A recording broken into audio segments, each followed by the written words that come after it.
Friends, இன்னைக்கு நான் ஒரு சீக்ரெட் ஹெர்ப் தான் சொல்ல போறேன். ஒரு மேஜிக் ஹெர்ப்னு கூட சொல்லலாம்.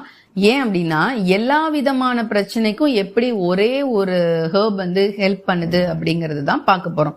ஸோ அந்த ஒரு மேஜிக் ஹெர்ப் லிக்கோரஸ் அதிமதுரம். ஸோ அந்த அதிமதுரம் அப்படிங்கிறது டைஜஷனுக்குரிய எல்லா என்சைம்ஸையும் கிரியேட் பண்ணுது.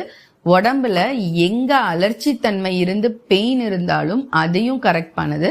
ஹார்மோனோட இம்பேலன்ஸ்க்கு முக்கியமான ஒரு விஷயம் இந்த அதிமதுரம். அண்ட் சளி, இருமல் அண்ட் அல்சர். ஸோ பாருங்க, ஒரு உடம்புல ரூட் காஸ் ஆகிருக்கிற அத்தனை பிரச்சனைகளுக்கும் இந்த ஒரு அதிமதுரம் அவ்வளோ நல்லா ஹெல்ப் பண்ணுது. இதை நல்லா தண்ணியை கொதிக்க விட்டு ஒரு டீஸ்பூன் போட்டு ஒரு நாளைக்கு ஒரு வேளை, அதுவும் காலையில எம்டி ஸ்டொமக்ல எடுக்கிறது அவ்வளோ நல்ல விஷயம். அப்படி இல்லைன்னா நைட்டு படுக்கும்போது இதே மாதிரி ஒரு டீ மாதிரி பண்ணி நீங்க குடிச்சிட்டு படுத்தீங்கன்னா காலையில இந்த மார்னிங் சிக்னஸ் எதுவுமே இருக்காது. நல்ல ரெஃப்ரெஷ்ஷாவும் இருக்கும், நல்ல தூக்கமும் உங்களுக்கு வரும். ஸோ அவ்வளோ எப்படி ஒரு நெல்லிக்கனியை நம்ம ரொம்ப அமிர்தம்னு சொல்றோமோ அதே மாதிரி ஒரு அருமையான ஒரு மூலிகை இந்த அதிமதுரம். இது நிறைய இருக்கு. இன்னும் ஸ்கின்னுக்கு கூட